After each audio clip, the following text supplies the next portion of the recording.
everybody. Thank you so much for checking out this member spotlight. I am here with my good friend Tara, and I'm so excited that she's here with me today.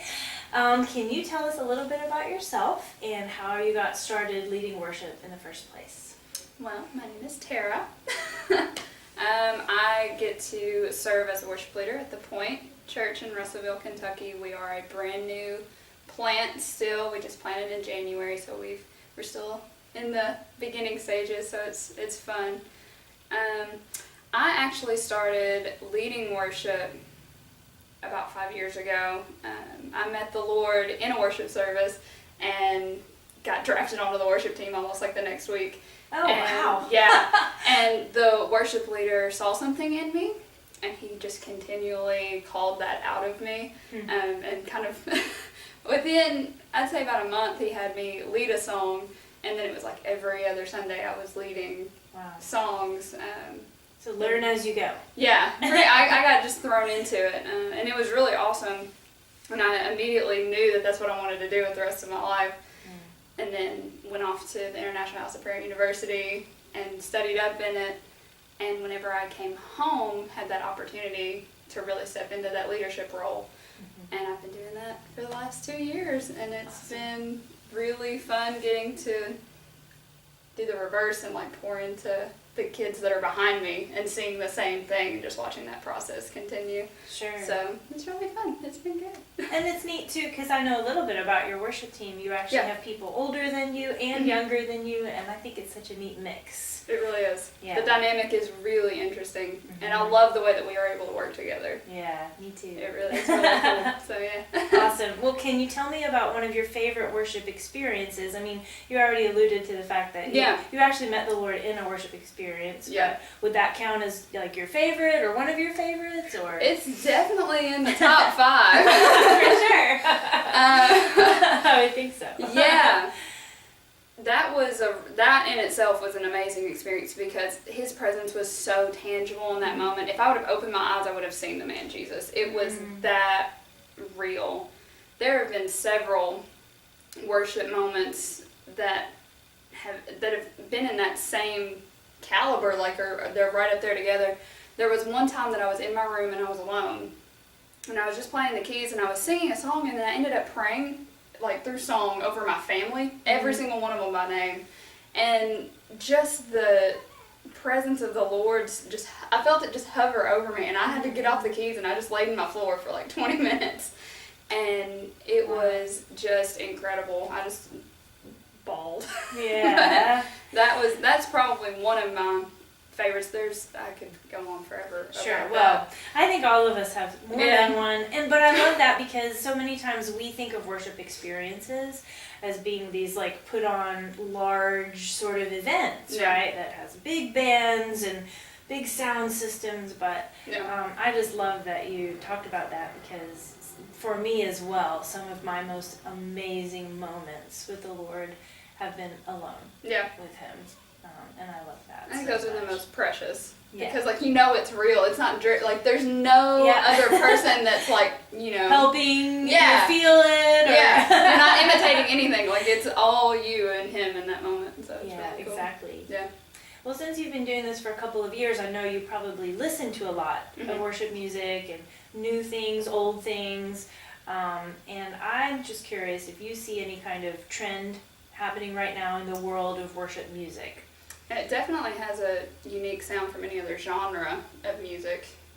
I feel like a big thing musically, especially with the Points worship team, because of the music that we listen to, everything has what we call an atmosphere. Oh, set, yes. It's a lot of synth and a lot of pad and a lot of percussion. Right.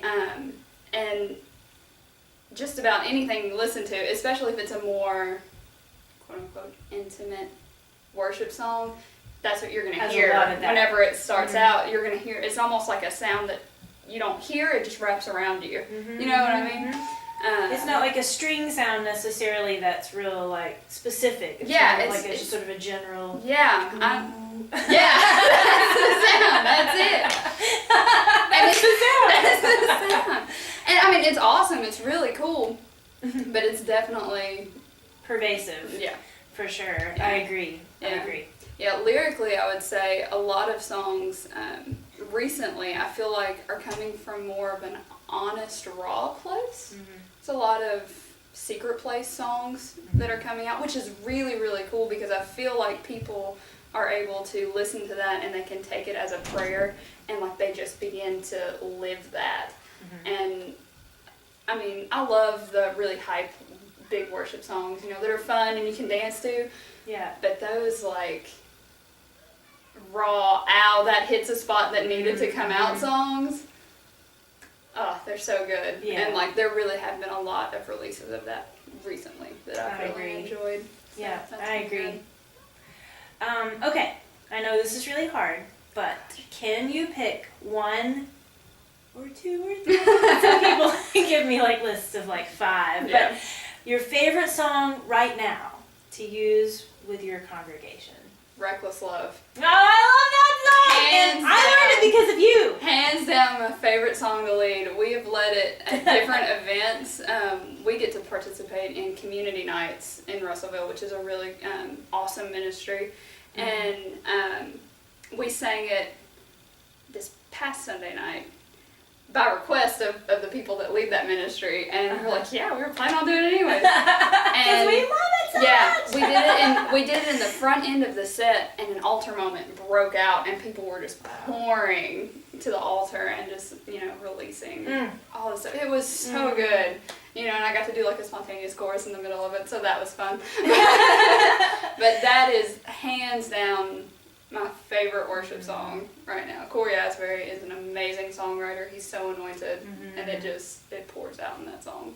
I love that because there's something about that idea of the mercy and the grace of God that's just needed. We just need that. We need songs about God's strength and His victory and all of these other aspects of His character. But I feel like that sort of like coming after the prodigal, the heart that is willing to go to the ends of the earth. Yeah.